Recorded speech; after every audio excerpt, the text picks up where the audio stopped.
Hi guys, my name is Chris and you're watching Wrestling Today. So let's start with a thrilling showdown that unfolded before an electrified San Antonio, Texas crowd. The WWE Women's Champion, Sky, valiantly defended her title against the formidable Charlotte Flair in the main event of the evening. The clash saw both competitors engaged in a fierce back-and-forth battle, with victory seemingly within Charlotte Flair's grasp after a powerful spear. However, the tide shifted when Damage Control made their dramatic entrance into the fray. As the drama unfolded, Sky seized the opportunity to utilize her title as a weapon against Flair during a second spear attempt, successfully retaining her championship. But the story was far from over, as Damage Control continued their assault on Flair even after the final bell had rung. In a surprising twist, Bianca Belair, who had been sidelined since mid-August, made an unannounced return to the ring. Belair provided much-needed reinforcement to Flair, delivering a devastating kiss of death to Bayley as the show concluded. With Belair seeking retribution against Damage Control and eager for a rematch to reclaim her WWE Women's Championship, it's safe to say that the EST of WWE won't be far from the title scene upon her return to in-ring action. Meanwhile, Charlotte Flair, a 14-time champion, also has a compelling case for another title opportunity, given the controversial tactics that led to Sky's victory over her at SummerSlam. The women's division is undeniably heating up with these formidable contenders in the mix. What are your thoughts on Bianca Belair's return and her potential impact on the women's division? The next story is about prior to departing WWE in March of this year, Nikki Garcia was expecting to talk with WWE about using her ring name, Nikki Bella, outside of the company. Instead, she received a legal letter.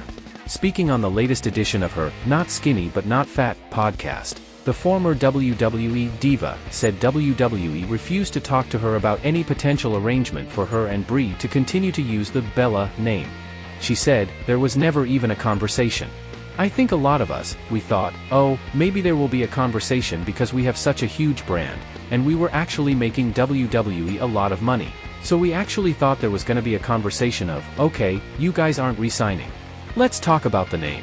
Maybe when you do future projects, we take a percentage, you keep the name." She continued, "I'll be honest, I got a lawyer letter 4 hours before my contract was ending. They were seizing it all. I keep that letter in my office so I can always see it and just know that, as I enter this new chapter, it's like I get to see what wasn't even talked about, with something I built for 20 years, but I know that I have the power as a woman to build something else for the next 20 years. It was upsetting because we were attached, but also I get a business, like, hey, this is our platform. I get it, I'm very understanding in that way. That is their IP. But we would have continued to have built that if there was a talk."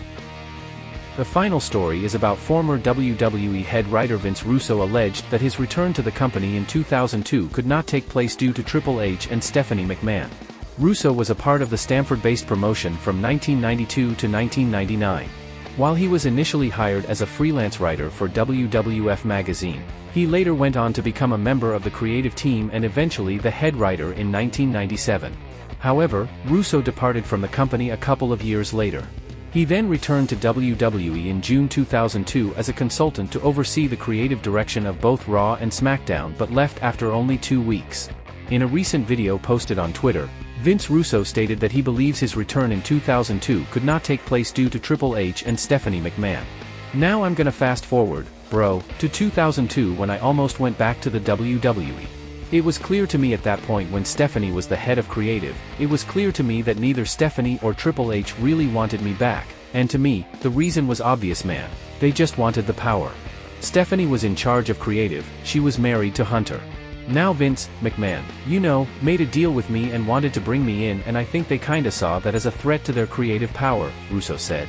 What do you guys think of this story? Thanks guys for watching and please subscribe.